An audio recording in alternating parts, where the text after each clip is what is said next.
안녕하세요. 안나의 힐링 독서 류지연 아나운서입니다. 로린 마틴 작가의 The Book of Moods, 제가 번역한 책의 제목으로는 내 기분은 내가 결정합니다. 이 책을 통해서 최악의 기분을 최고의 삶으로 바꾸는 7가지 감정 수업 함께 하고 있는데요.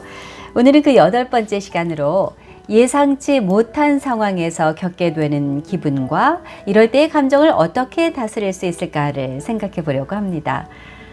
헬렌 슈크만이 말하길요, 모든 상황은 적절하게만 인식하면 기회가 된다고 합니다. 사실 그렇죠. 어떤 예기치 않은 상황에 직면하면 준비 없이 닥쳐오니까 일단 당황하고 성급해지고 부정적인 생각을 하기 쉬운데, 막상 지나고 보면 그게 오히려 기회였구나 라고 생각될 때가 있죠. 그때 좀 미리 알아차리고 보다 침착하고 현명하게 대처할 걸 하는 아쉬움을 갖기도 하고요. 저자도 생일을 맞아서 원하는 걸 해주려는 연인과 모처럼 자신이 가장 좋아하는 장소인 뉴욕 센트럴파크 남단의 아름다운 플라자 호텔, 전 세계 숱한 유명인들이 거쳐갔던 곳이죠.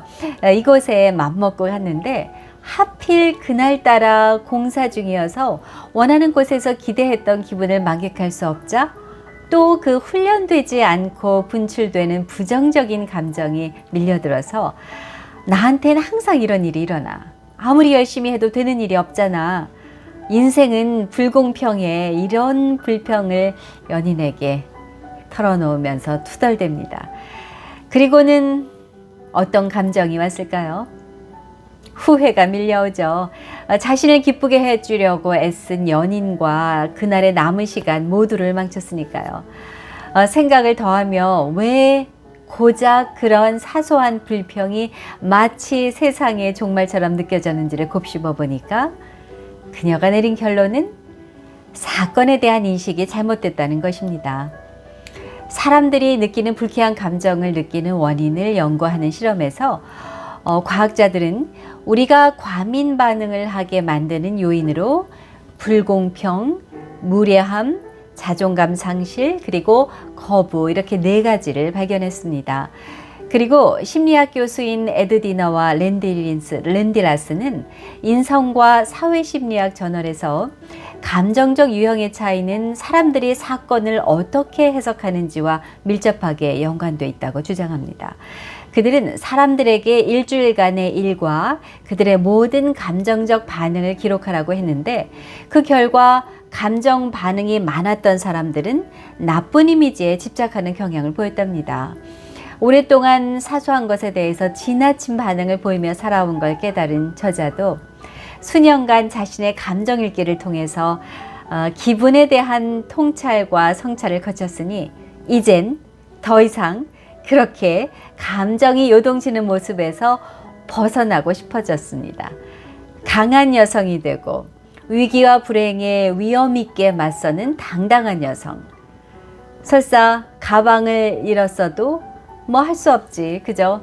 그 안에 옷가지 몇 벌일 뿐인데, 이렇게 쿨하게 넘기는 대범한 여성으로 말이죠.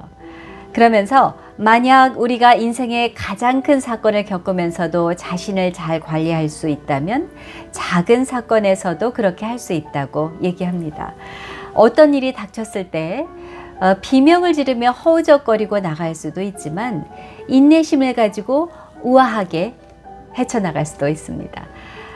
상황은 바뀌지 않더라도 그녀의 반응은 바꿀 수 있다는 지혜를 얻었습니다. 예를 들면 공항에서 비행기가 지연되면 여행을 망칠 수도 있지만 그동안에 차를 한 잔 마시며 둘러볼 여유 있는 기회를 주기도 한다라는 거죠. 그래서 인생은 공평하지 않다는 말에 더는 속지 않는다고 합니다. 그녀는 삶이 그녀에게 가르쳐준 사실은 오래 찾다 보면 그 끝에서 희망의 빛을 볼 수 있기 때문에 삶은 공평하지는 않지만 찾으려고만 하면 어딘가에는 항상 정의가 남아있다는 겁니다. 결국 고난을 지혜 얻을 기회로 삼으라는 흔하게 들어왔지만 또 새겨봐야 할 진리에 이릅니다. 그래서 상실은 곧 감사의 순간입니다.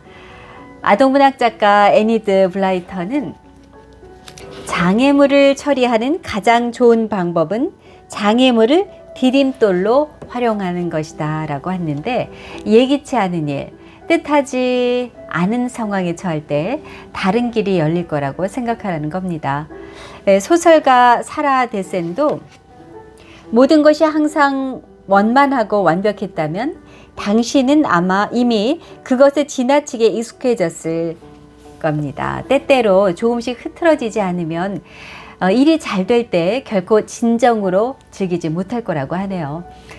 자신의 감정에 치여서 이리저리 모난 돌처럼 부딪혀 왔던 저자는 이제 인생에서 일어나는 돌발 상황에 점점 더 잘 대처해 나가는 변화를 즐기기까지 합니다.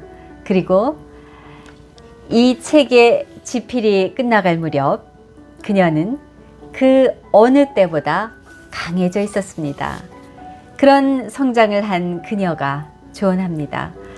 인생은 파도처럼 최고점과 최저점, 전성기와 암흑기가 번갈아 오며 좋은 쪽으로만 흘러가지는 않지만 변화 속에서 노력하고 꿈을 꾸고 행운과 기회와 같은 어떤 순간들을 얻게 된다고 봅니다.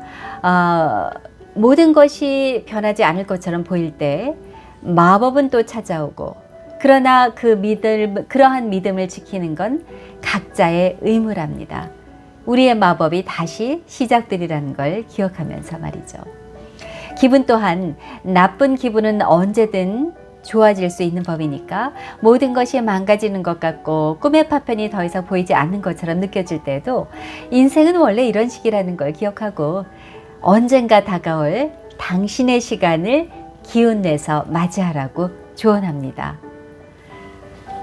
로린 마틴 작가가 들려준 최악의 기분을 최고의 삶으로 바꾸는 7가지 감정 지침 어떠셨나요? 20대 젊은 여성 작가지만 저를 포함해서 어쩌면 누구나 삶에서 겪고 극복해야 할 상황들로 공감하게 되자 이런 삶의 도전과 과제들을 헤쳐나갈 수 있는 지혜, 희망 메시지를 찾는 기회가 되길 바라는 그런 마음에서 함께 해봤습니다. 자, 안나의 힐링 독서. 안나의 힐링 독서는 삶의 힐링 에너지가 될 수 있는 다음 시리즈로 다시 만나겠습니다.